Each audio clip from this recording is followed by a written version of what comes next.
Hola, ¿qué tal, Dominicana? Gracias por permitirnos llegar a ustedes y en esta ocasión dar continuidad al tema de la seguridad ciudadana. En esta ocasión abordando temas un poco más complejos, mayores situaciones y compromisos que ameritan el involucramiento de nuestras autoridades y fuerzas castrenses.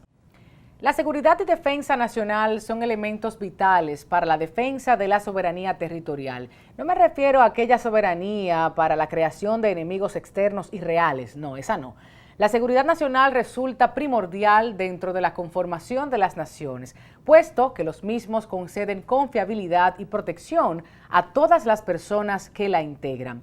República Dominicana, por su posición geoestratégica, constituye un punto en el mapa sujeto a constantes amenazas a su seguridad nacional por flagelos como el narcotráfico y otras modalidades de crimen organizado transnacional. Esto tiene una incidencia directa sobre la calidad de la seguridad ciudadana del país. Así las cosas, analizamos roles, responsabilidades, deberes, retos y perspectivas a mediano y largo plazo sobre este importante tema. De igual manera, tendremos las opiniones de diferentes especialistas internacionales que estuvieron en la República Dominicana para la 7ª Conferencia Internacional de Seguridad y Defensa 2015, titulada Políticas Públicas de Seguridad Ciudadana aplicadas en América Latina. Siempre se habla de las favelas, de la exclusión social de la gente que vive allí, la delincuencia y sus múltiples razones. Pues tenemos de primera mano una intervención para conocer sobre los diferentes grupos delincuenciales, incluyendo los jóvenes de clase media, los llamados Black Blockers, el espacio de la policía pacificadora y otros comentarios de muchísimo interés por parte del coronel Ubiratán Ángelo, coordinador de Seguridad Humana de Río.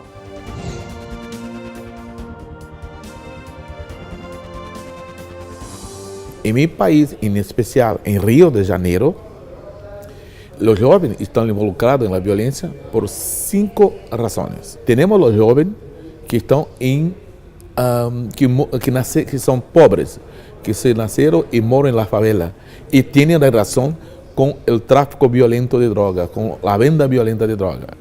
Estos están con armas pesadas. Tenemos los jóvenes que vienen, que son pobres, que salen de la favela, por desavença familiar, problemas en su familia, están en la calle y no tienen trabajo, no tienen que comer. Entonces, ¿qué hacen? Pequeños hurtos para se alimentar y para utilizar drogas, para usar drogas. Tenemos los jóvenes que estaban involucrados en la violencia de comercio de drogas y que hoy están en la calle haciendo robo porque tienen armas de fuego. Entonces, estos son los pobres. Y tenemos una otra calidad que son los jóvenes de clase económicamente alta y media, que están involucrados en 2 tipos de violencia. Uno, la violencia que les llaman por razón políticas, por insatisfacción política. Les llaman los Black Blockers, que hacen manifestación violenta. Estos son de clase alta, clase media, son hijos de personas que tienen visibilidad en la sociedad. Otros son jóvenes también, jóvenes que habitan la área más noble económicamente y que se llaman los justicieros, que hacen justicia. ¿Qué justicia? Que, como lo dice, que los jóvenes que hacen pequeños hurtos o que son de clase pobre, estos le van y los atacan.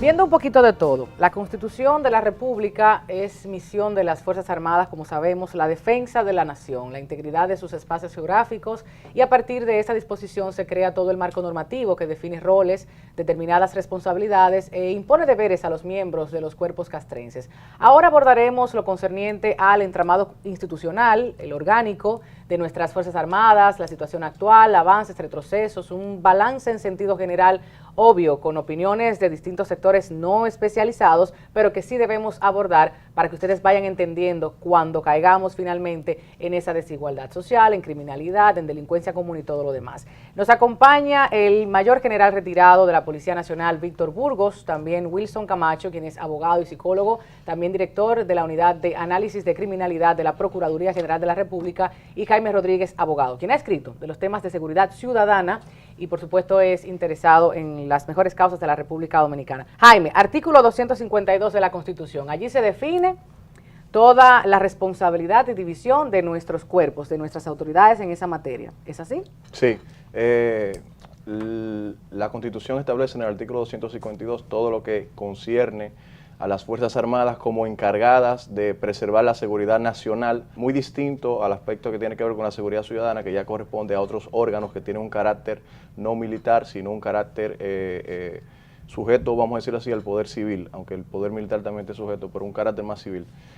No obstante eso, y es lo que muchos gobiernos han hecho ante, vamos a decir, situaciones contingentes que tienen que ver con la criminalidad interna, la Constitución incluso habilita al presidente a que las Fuerzas Armadas puedan colaborar con las fuerzas que tienen que ver con la seguridad ciudadana para poder lograr un control de la criminalidad. ¿Ha sido correcto esto?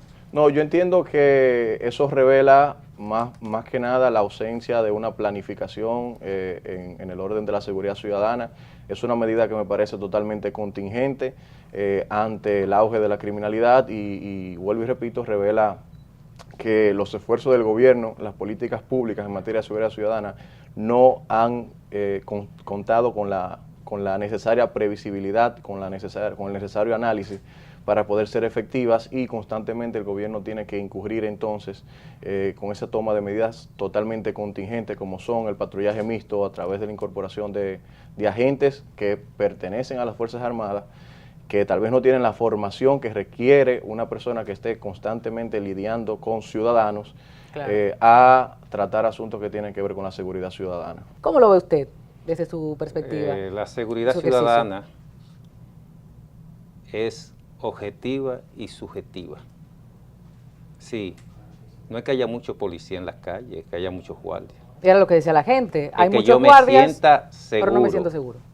Que yo me sienta libre de ser agredido, de ser despojado de mi pertenencia. Yo tengo que sentirme libre de eso, de cualquier amenaza que haya que pueda afectar mi vida. Yo tengo que sentirme libre de eso. Entonces, no es una cuestión de guardias y policías, no es una cuestión de realizar operaciones mixtas, que muchas veces violan los derechos de los ciudadanos, la mayoría de las veces, sino es desarrollar políticas públicas que tiendan a reducir los factores que inciden en la inseguridad ciudadana. Pero de eso vamos a hablar más adelante, porque hay un tema que tratar. También está la confianza que yo siento al ver la presencia de un policía o de un militar en las calles, en cualquier institución. Bien sabido de todos los casos de corrupción, casos que han quedado impunes, como usted hablaba antes de iniciar el programa y esta conversación pública. Entonces, ¿cómo tratar, cómo abordar esta ilegalidad y cómo hacer entender que están ahí para cuidarnos, sí, pero ya es el marco teórico y todo lo bonito que leemos siempre, pero en la práctica, yo, Tatiana Rosario, no me siento segura ante la presencia de un militar o policía, porque muchas veces estos casos de corrupción y estos casos de narcotráfico, de lavado y demás, me hacen leer la prensa y sentirme desprotegida totalmente. ¿Cómo abordar el tema confianza ciudadana ante estos cuerpos? Mira, Tatiana y demás compañeros del panel, con el tema que estamos abordando de los militares en las calles, yo creo que hay algunas cuestiones que es importante remarcar. Y el primer elemento, y yo creo que tiene que ser un ejercicio de franqueza de la sociedad dominicana y de las instituciones que toman decisión. Sinceridad. Sí, para abordar el tema. El tema es de seguridad no se puede abordar si no hay un lenguaje franco. Esa es una de las cosas que yo he venido repitiendo cada vez que trato este tema. Y dentro de ese ámbito de franqueza hay que reconocer que la militarización de la seguridad ciudadana no ha funcionado, ni en República Dominicana ni en otros países que la han implementado también. ¿Y por qué si se implementó en otros países y vimos las evidencias, lo implementamos aquí en República Dominicana? Yo creo que hay dos razones fundamentales. La primera es que nosotros somos muy amigos de los actos simbólicos, y lanzar una cantidad de guardias a la calle, en opinión de Wilson Camacho, es un acto simbólico. Y segundo, que una de las grandes debilidades que tiene el Estado Dominicano son las desviaciones. Y yo creo más en un proceso, conforme a lo que decía el mayor general retirado, en un proceso de construcción de política, de consolidación de instituciones que nos permita a nosotros trazarnos metas, trazarnos un plan que pueda ir siendo evaluado en el tiempo y que pueda ir reduciendo el tema de la criminalidad de manera paulatina. Ni en República Dominicana ni en ninguna otra parte del mundo existe una posibilidad de la noche a la mañana resolver el tema de la seguridad, por varias razones, los componentes objetivos y subjetivos. Nosotros podemos reducir la criminalidad desde el punto de vista objetivo, y eso no implica que se traduzca inmediatamente en un sentimiento de seguridad por parte de la ciudadanía. Claro. Sobre todo porque esa política necesita de un componente de comunicación que han adolecido la mayoría de las políticas que nosotros hemos construido. ¿A quién pudiera Tatiana Rosario, así las cosas, responsabilizar por los tantos casos de corrupción en las filas de los militares, de los policías? El Programa de las Naciones Unidas para el Desarrollo, en un estudio que se llama Política Social, Capacidades y Derechos, que fue realizado por el gobierno y que sirvió como base para la Estrategia Nacional de Desarrollo, señala 3 razones principales para el problema de la criminalidad y el narcotráfico. La primera, ya dicen que el narcotráfico y el crimen organizado es producto de un sistema político que propicia la impunidad. Eso dice ese estudio, eso no lo digo yo, eso lo dice ese estudio que está ahí, que fue hecho por el gobierno y que se usó como base para la Estrategia Nacional de Desarrollo. Dice que la delincuencia es producto de la pobreza, de la inequidad y de la falta de oportunidades de esos jóvenes. Y está creando la criminalidad. Los jóvenes están viendo la criminalidad como un estilo de vida. Si los jóvenes piensan que pueden tener algún tipo de ascenso social como un estilo por medio de la criminalidad. Claro, esos factores sociales, discúlpeme, Mayor General, vamos a escuchar algunas otras opiniones y al regreso vamos a abordar un poquito de todo ello, porque pobreza, como decían uno de nuestros invitados que tenemos en video, no necesariamente es sinónimo de criminalidad. La desigualdad sí. Antes de irnos a la publicidad, escuchemos al señor Dennis Kenny, quien es profesor del John Jay College en los Estados Unidos, y él conversó con nosotros sobre casos estudiados en México, Colombia, otras latitudes, sus observaciones en torno a la recuperación de la confianza de la ciudadanía hacia las autoridades son oportunas y por ende aquí las compartimos.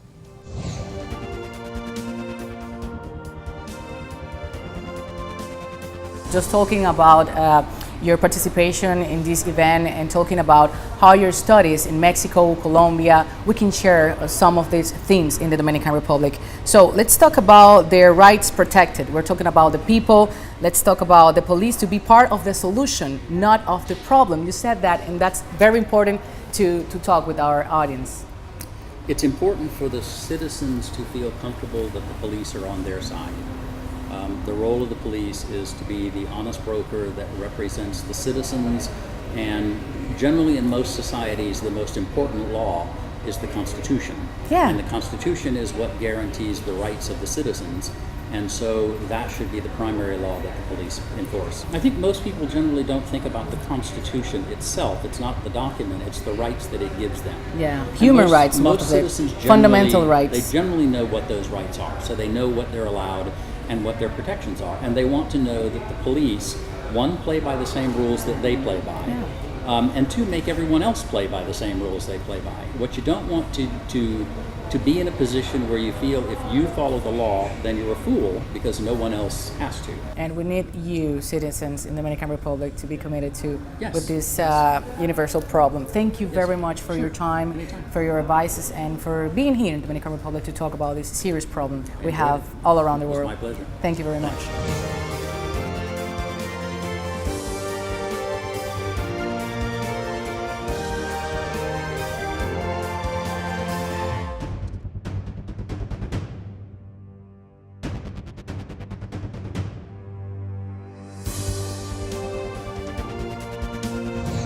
Tema complejo en Así las Cosas. Nuestro país comparte una frontera territorial de 391 kilómetros con Haití, a lo largo de la cual existen 6 pasos fronterizos formales. La historia de esta frontera es la historia del trasiego ilegal, del contrabando, del tráfico de personas, drogas y quién sabe. Nuestra frontera es la confesión del débil cumplimiento de los deberes que asigna la Constitución y las leyes a nuestras Fuerzas Armadas, múltiples órganos especializados para la defensa de la frontera y una situación bastante compleja. Hablemos de las deficiencias de nuestro régimen fronterizo, los retos que tenemos por delante y las posibles soluciones que de forma inmediata podemos emprender para seguir con este tema amplio de seguridad y defensa en República Dominicana.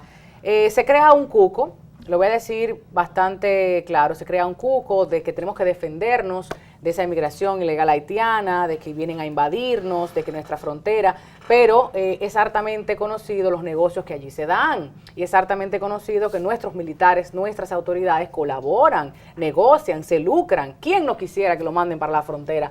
Se dice por ahí en las calles de Santo Domingo. Hablemos de eso. Ustedes, ¿qué nos pueden decir al respecto? Sí, mira, yo entiendo que primero con lo que mencionabas con relación al temor que constantemente se inocula en la mayoría de los dominicanos sobre una supuesta o un eventual conflicto bélico con nuestros hermanos haitianos. No, dilo, una invasión. Bueno, entiendo que eso es una total falacia, incluso una cuestión caricaturesca.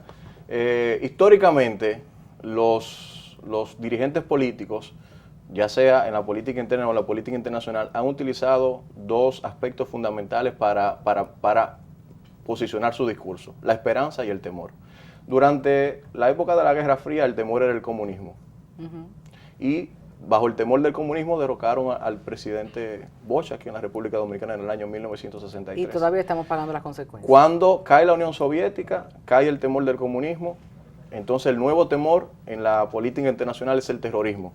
Y bajo el argumento del supuesto terrorismo, se da carta abierta a los países, a las potencias del mundo, para que intervengan militarmente zonas en una supuesta guerra preventiva, como sucedió, por ejemplo, con la guerra de Irak del año 2003. Pues el ámbito local no está exento de esa forma manipulativa de hacer política.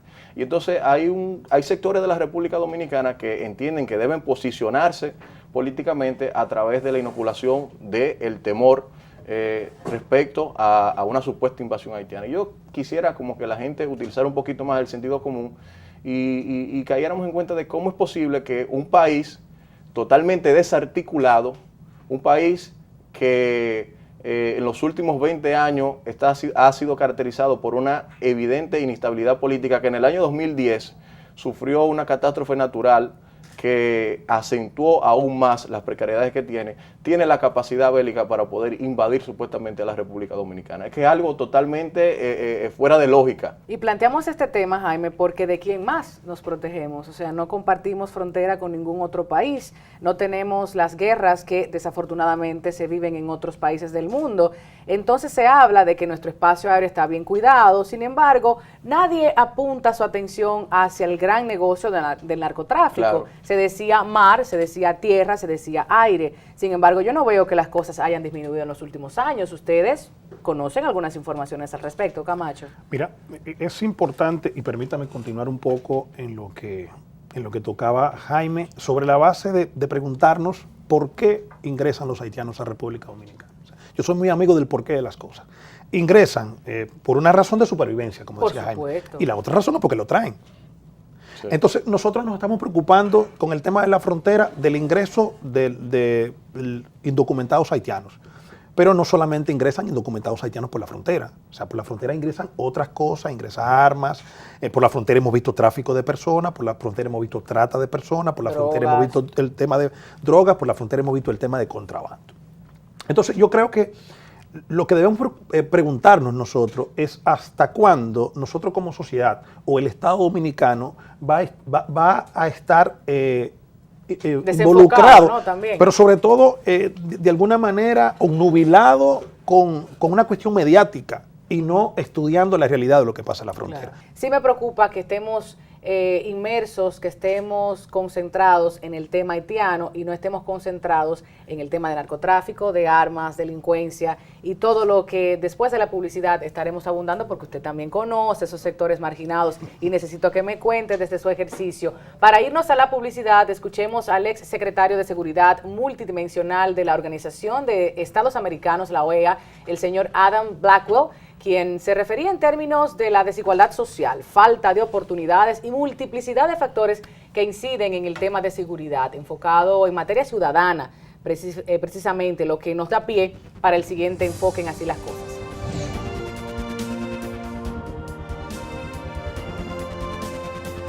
La preocupación de la seguridad está en aumento. Esta es la preocupación número uno de los latinoamericanos, basado en todas las encuestas que hacemos. Yo creo que hay que buscar una ecuación, una fórmula a bien entender lo que está ocurriendo. Y primera parte de esta fórmula en la cual los gobiernos tienen que enfocarse es lo que yo llamo las vulnerabilidades sociales. ¿Cuál es la situación socioeconómica que está creando estas brechas entre los que tienen los recursos y los que no tienen los recursos? Y no es únicamente un tema de pobreza. Hay problemas de equidad y oportunidades, desequidad en oportunidades, brechas en escuelas, acceso a información, acceso a servicios de gobiernos. La segunda parte de esta ecuación es la debilidad institucional. No podemos pretender que policía que está pagando bajo el nivel de pobreza y que tiene condiciones de servicios horribles, pueden enfrentar a la criminalidad moderna y la sociedad moderna, y respetando los derechos humanos, etcétera, de la ciudadanía. El tercer parte de esta ecuación es que hay que mirar los accelerantes. Hay problemas de drogas, hay problemas de pandillas, hay demasiado armas de fuego, hay demasiado flujo en la economía ilícita. Yo creo que la solución o la receta, si quiere, es de mirar cada uno de estos componentes del problema para ver cuáles son las respuestas de la sociedad, de las instituciones del Estado, del sector privado, los ONGs y cada ciudadano en tratar de poder resolver los temas y las preocupaciones de la seguridad o de la inseguridad.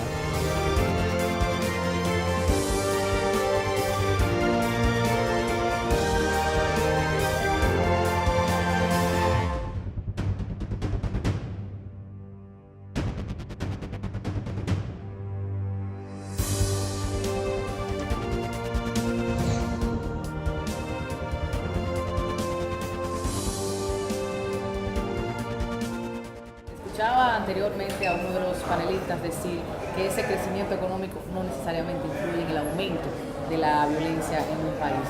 ¿Cuál es su percepción? ¿Cuál es su opinión al respecto? También es cierto que existen ciertas condiciones sociales que aceleran, ¿no?, que incentivan esa condición natural. La pobreza es uno, pero más que la pobreza, la desigualdad también. Pero hay un porcentaje probablemente mayor entre la gente que tiene necesidades de verse casi obligada a cometer un delito que los que tienen menos necesidades. No significa, desde luego, que la gente que tiene mayores ingresos no perpetre también delitos. Pero basta examinar, digamos, el número de delitos que se cometen para llegar a una conclusión de tipo social, ¿no? Probablemente se cometen más delitos en gente que tiene la necesidad material de cometerlos que en quienes tienen o son movidos exclusivamente por la ambición. ¿Se ha podido demostrar en Latinoamérica y en otras regiones que países que van eliminando esa brecha de desigualdad existe menos violencia, menos criminalidad? ¿Hemos podido constatar eso, doctor? Sí, y lamentablemente es posible constatarlo en ambos extremos, ¿no? En sociedades que tienden a ser igualitarias y con niveles relativamente altos de ingresos, existe efectivamente una menor tendencia a la comisión de delitos. Nadie con justicia podría decir porque es pobre es delincuente, no es cierto, ¿no? La abrumadora, la inmensa mayoría de la gente que tiene bajos ingresos son trabajadores honestos que buscan su propia superación. Desgraciadamente nuestra región es una región que tiene índices altos en materia de violencia y delito. Tendemos a competir, desafortunadamente tendemos a competir en materia de violencia y delincuencia en indicadores con África, por lo general. No estamos bien calificados, desafortunadamente, y tenemos, por lo tanto, mucho trabajo que hacer en este terreno.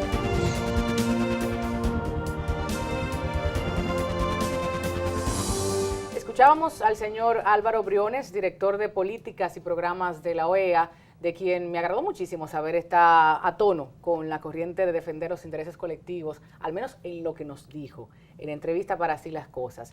El ser humano constituye un ente eminentemente social. Sus características inherentes surgen a sí mismo a relaciones con los demás, ¿no? De las deficiencias en materia de seguridad nacional derivadas del auge del crimen organizado inciden de forma directa en la seguridad ciudadana de nuestro país, creando condiciones que, conjugadas con los altos niveles de pobreza y desigualdad que tenemos, que para nadie es un secreto, permiten que este incremento del crimen sea consecuencia de la desestabilización del correcto desenvolvimiento y desarrollo de las personas y la sociedad en su conjunto. Vamos a hablar de todo eso. Pobreza y desigualdad, caldo de cultivo para el crimen organizado, para todo lo que con ello se lleva de encuentro. Ya no lo manejan los jóvenes de los barrios, el crimen organizado y el narcotráfico, ya no lo manejan. ¿Cuándo lo manejaban? ¿Cuándo lo manejaban? Antes lo manejaban. 10, 15, 20 años, ¿cuándo? Hace 10, 15 años manejaban eso, pero ha subido de nivel social, eso es importante. Es decir, si usted busca los últimos casos de narcotráfico y crimen organizado, todos fueron llevados a cabo por gente de clase media y de clase media alta. Sí, eso ha llevado, es decir, ya solamente no está afectando a la gente que vive de clase pobre, sino que también personas de clase media y de clase media alta están pensando que el crimen organizado y el narcotráfico es un medio de ascendencia social. Una de las problemáticas principales es que hay participación.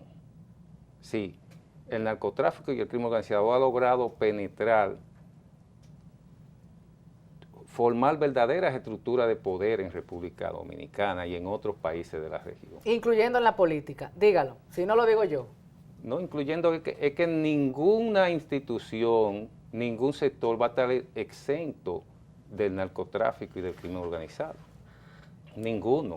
El sector financiero va a ser afectado porque entran muchos recursos, se maneja mucho dinero en eso. Y ese dinero tiene que ir a parar a algún sitio.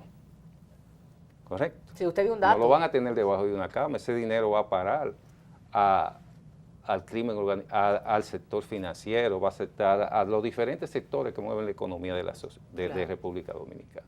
Que se crea, dicho sea de paso, como planteábamos, una burbuja económica, la gente que vive sobre todo en el centro del Distrito Nacional o en Santo Domingo cree que vivimos una realidad económica muy distinta a la que verdaderamente tenemos, porque la gente ve el gasto, ve las plazas, ve los edificios, ve los vehículos, las calles asfaltadas, y verdaderamente esa no es República Dominicana. ¿Cómo eso afecta el desarrollo integral de todo ser humano que vive en esta media isla? Miren, yo, antes de ir directamente a la afectación social de toda la dinámica del crimen organizado, yo creo que es necesario puntualizar sobre la dinámica de relacionamiento que vive el crimen organizado con los estados. Y es una dinámica tridimensional, o sea, desde lo predatorio a lo parasitario a lo simbiótico. En esa etapa predatoria entre el crimen organizado y los estados hay una pugna entre el Estado y ese componente de poder fáctico del crimen organizado, donde el crimen organizado hace dos cosas. Primero, trata de desplazar al Estado en la medida de que el Estado se lo permite o aprovecha los espacios que el Estado abandona. Por eso el crimen organizado se aprovecha de todo este componente de desigualdad, porque el componente de desigualdad produce marginalidad social y el crimen organizado aprovecha los marginados para incorporarlo a una economía ilegal, que es lo que maneja el crimen organizado. Y a veces desde los estados esto no se ve desde esta dinámica. O sea, el crimen organizado maneja una empresa criminal al margen de la economía legal, pero esa economía produce recursos y necesita personas para involucrar en esa economía. Como en las sociedades no hay espacios vacíos, los espacios que abandona el Estado en muchas ocasiones son aprovechados por el crimen organizado. El otro componente es el componente parasitario. En el componente parasitario ya lo que se da es que el crimen organizado ha logrado ocupar ciertos espacios que ya le permiten ir a negociar con los componentes del Estado y donde se dan mayormente los temas de corrupción. O sea, el crimen organizado trata de coactar dentro de los estamentos, no solamente políticos, sino políticos, empresariales, financieros, sociales, religiosos y de toda índole para poder mantener la dinámica de sus negocios. Claro. Y el peor de los estados es el estado simbiótico, que yo creo que es un estado al que debe evitar República Dominicana, donde hay una confusión exagerada, que uno no sabe exactamente dónde está el empresario mafioso o el mafioso empresario. Entonces yo creo que eso es un componente. Parecido así como al narcogobierno, narcoestado, que se habló en otras latitudes, pero que pudiera pasarnos en República Dominicana si salimos más de control. Si nosotros salimos más de control y pasamos de un estado parasitario a un estado simbiótico, podemos llegar a una realidad como esa, como la del narcoestado, que yo espero que es una realidad que República Dominicana no viva. Con relación al componente que refieres, al componente social, piensen en unas consecuencias de todo el crimen organizado. Todas las manifestaciones de crimen organizado confluyen en una realidad, que es que las ganancias que tienen fruto del mercado ilícito necesitan ser lavadas para poder ser disfrutadas cómodamente. ¿Qué sucede entonces en ese proceso de lavado de activos de los recursos del crimen organizado? Que esta economía ilegal afecta y desplaza la economía legal.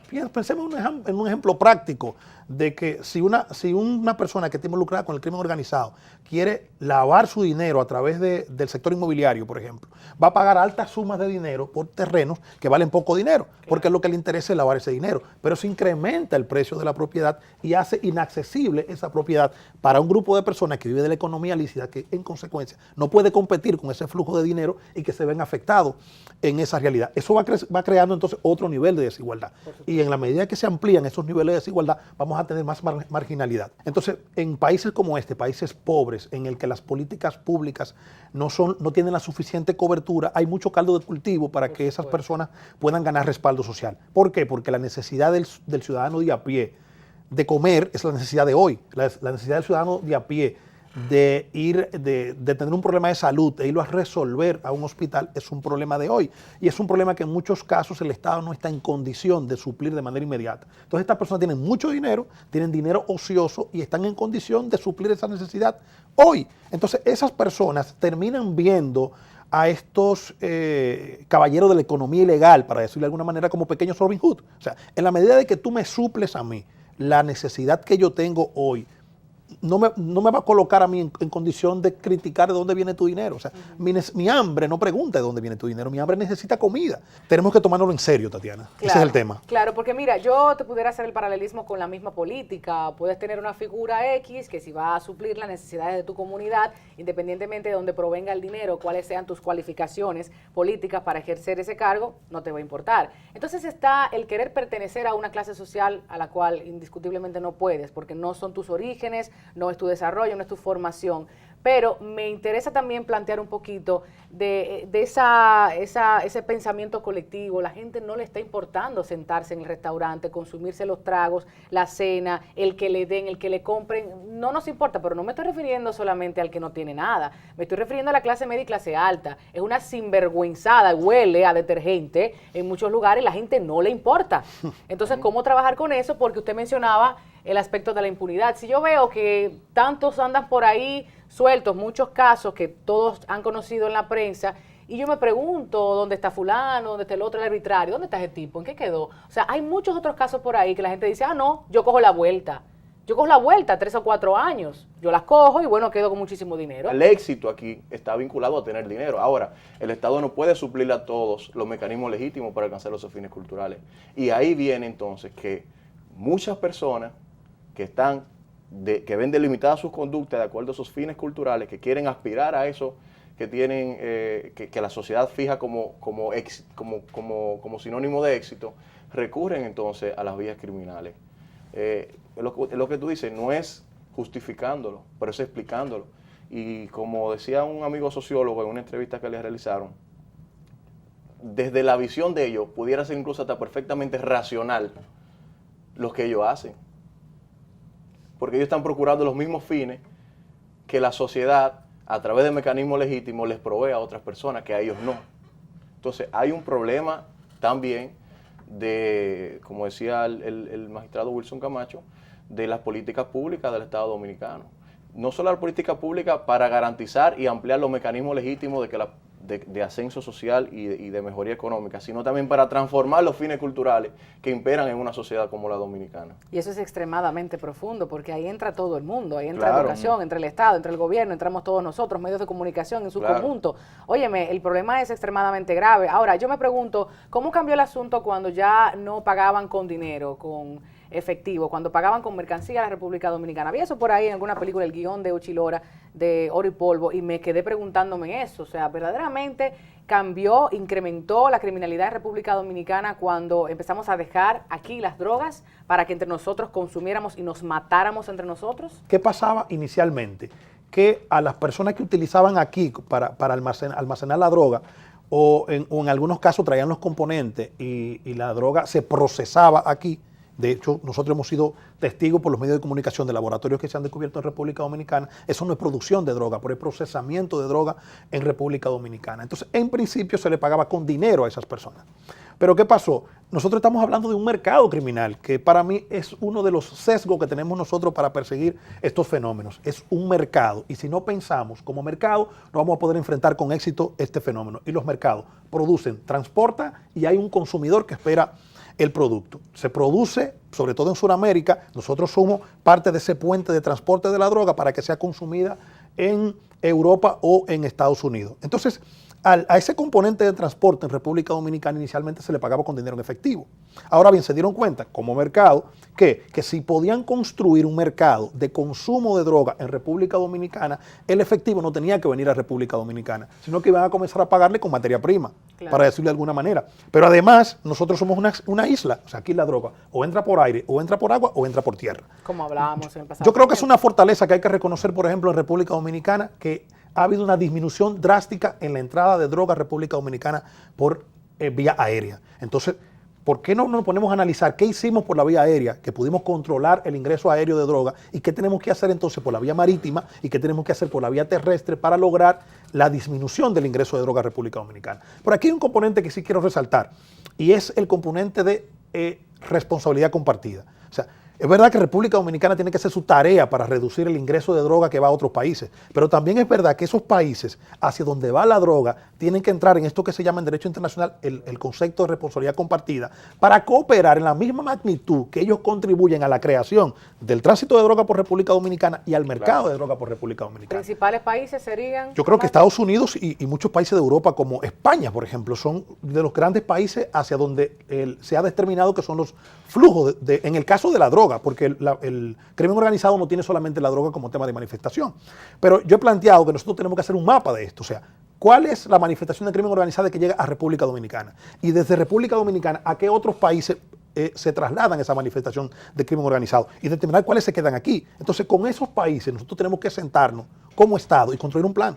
Claro. Un plan que integre a todos los que están envueltos en esta problemática y que esos estados cooperen a la solución del problema en la misma magnitud que aportan a la existencia del mismo. Eso es responsabilidad compartida. Claro, y es la utopía también al mismo tiempo, pero no lo digo como algo negativo, me abrió los ojazos aquí, Camaño. Yo te lo digo por la gran cantidad de intereses económicos y lo lucrativo del negocio para esos estados que tú mencionas, incluyendo la República Dominicana. Pero uno de los grandes problemas que tenemos es que para nosotros pedirle a otros estados que se articulen alrededor de nosotros, tenemos que articularnos internamente. Claro. Y nosotros tenemos un gran problema de articulación interna. Es que tenemos que empezar por la casa. Tú hablabas de eso, del protagonismo, de las pugnas entre instituciones. Tú sabes, la prensa, la foto. Sí. Antes de pasar el tema, Perdón. Para terminar con lo que ya comentaba el magistrado. Y vamos concluyendo. Sí, o sea, es como decía el presidente Correa de Ecuador, la política contra las drogas no va a funcionar mientras los países latinoamericanos sigan poniendo los muertos y los países del centro de Europa y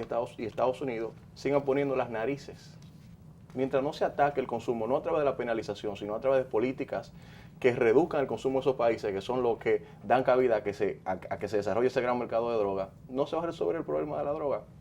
Pasando ahora a lo que tú mencionabas, una de las principales dificultades que tiene la República Dominicana en orden a estructurar verdaderas políticas criminales del Estado frente a la criminalidad, es la falta de articulación entre las organizaciones. Constitucionalmente está establecido que es el Ministerio Público quien tiene la facultad para desarrollar la política del Estado contra la criminalidad. La ley orgánica del Ministerio Público divide esa política en dos aspectos, la parte preventiva, y lo coloca al procurador como coordinador con los otros entes que tienen que ver con la parte preventiva, llámese Ministerio Interior y Policía, Policía Nacional, etcétera, y la parte de persecución, que es propio y exclusivo del Ministerio Público a través de la Dirección General de Persecución. Pero ¿qué es lo que pasa en la práctica? Bueno, que por un lado está el Ministerio Interior y Policía, que entiende que es él el facultado para ejercer las medidas preventivas de seguridad ciudadana, y por otro lado, en la parte investigativa, por ejemplo, está el celo institucional entre la policía y el Ministerio Público, con el aspecto investigativo, duplicidad de funciones, como por ejemplo la DICAN y la DNCD. La DNCD, un organismo que orgánicamente pudiera considerarse incluso hasta inconstitucional, porque debería estar adscrito a un ministerio y no está adscrito a ningún ministerio, y el ministerio, que según su naturaleza debería estar adscrito, es al Ministerio Público. Entonces hay una serie de desajustes. Lleva consigo una serie de... Claro, lo que pasa es que las instituciones quieren actuar a sus anchas. Entonces no quieren actuar de manera coordinada y de manera subordinada a quien se supone que tiene la dirección funcional de la persecución en la República Dominicana, que es el Ministerio Público. ¿Quién vigila a quienes vigilan? Exactamente. Entonces, uno de los problemas principales para poder estructurar una buena política del Estado contra la criminalidad es el desajuste institucional que en la práctica se da en la República Dominicana como consecuencia del celo institucional, que muchas de las veces está justificado precisamente en la necesidad de mantener prácticas de corrupción. El problema en República Dominicana es construir políticas que sean consecuencia del análisis de la realidad, para que no sean políticas desenfocadas. El segundo elemento es que esas políticas sean políticas articuladas alrededor de la obtención de un resultado, dependiendo cuál sea el objeto que vaya a abordar la gestión de esa política. Si es seguridad en la frontera, bueno, pues entonces tenemos que analizar qué es lo que está pasando en la frontera y construir política para gestionar la frontera. Si es el tema de seguridad ciudadana, nosotros tenemos que estar en condición de medir cuál es el nivel de criminalidad que existe en República Dominicana en cualquiera de las manifestaciones delictivas. Se trate de criminalidad común o se trate de criminalidad organizada. A partir de ahí poder construir políticas que nos permitan gestionar esa realidad y que esas políticas articulen a todos los elementos del Estado Dominicano alrededor de un objetivo común, que no puede ser tomarse una foto, tiene que ser la obtención o alcanzar niveles de seguridad adecuados para la ciudadanía. O sea, si nosotros pudiéramos colocar a la ciudadanía en el centro de la construcción de políticas públicas y no a los funcionarios, porque los funcionarios son un fin, son un medio para la obtención de resultados que necesita la ciudadanía para poder tener una vida y vivir en una sociedad en la que pueda desarrollar a plenitud y vivir conforme lo establece la Constitución sus derechos fundamentales. Escritos tenemos muchos, leyes tenemos bastantes, yo creo que es la aplicabilidad y obvio motivado por los estudios que tú hablabas que reflejen la realidad. Me voy con usted entonces para concluir en materia ciudadana, usted experto que ha estado inclusive compartiendo con muchos de los públicos esas opiniones y esas consideraciones en este sector. Sí, yo pienso que la seguridad ciudadana no puede estar basada en la violación de derechos. Muy por el contrario. Si queremos tener seguridad ciudadana, debemos respetar plenamente los derechos. Entonces, las políticas públicas para lograr vencer, para lograr manejar el crimen organizado y el narcotráfico y la delincuencia, tienen que ir basadas en respetar los derechos de los ciudadanos. Como decía el colega ya, en integrar a la ciudadanía a la prevención del delito. Tienen que haber políticas públicas integrales que vengan desde el Estado. Claro. Donde los protagonistas seamos los ciudadanos. Nosotros aquí, que estamos tratando de construir en Así las Cosas Ciudadanía, agradezco su tiempo, su participación, su experiencia y todos esos conocimientos que han compartido con nuestros televidentes. Yo me voy a despedir, ya producción me está haciendo más señas que un tráfico, con la participación del general Valentín Rosado Vicioso, quien es director central de la Dirección Antipandillas de la Policía Nacional. General, buenas noches. Buenas noches, Tatiana. Le preguntamos porque existe esa idea errónea en el colectivo de que las pandillas son aquello o esto. ¿Las pandillas son negocios de los grandes peces gordos o más producto de los jóvenes excluidos en nuestro país? Ambos casos, los grandes aprovechan las debilidades de los que tienen menor conocimiento, menor experiencia y lo utilizan como medio para poder subsistir. Y obviamente el adolescente con poca orientación, con pocas oportunidades, se deja llevar. O sea, diríamos que es parte y parte. Bien, aunque entendemos que debemos atacar el enfermo, no la sábana, algunos sectores hablan de un código penal más severo. ¿Qué nos dice en cuanto a las pandillas y este tema?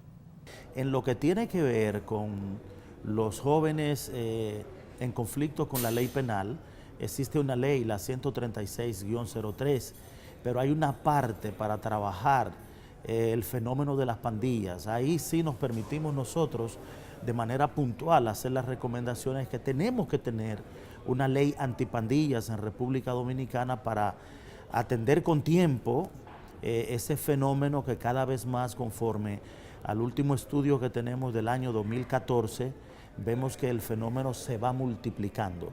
No sabemos si es un problema de transculturación, si es un problema de moda, si es un problema de los jóvenes para apoyarse mutuamente, pero hay que tener mucho cuidado con eso y tenemos que tener un mecanismo de control, y la ley antipandillas va a venir a llenar ese vacío.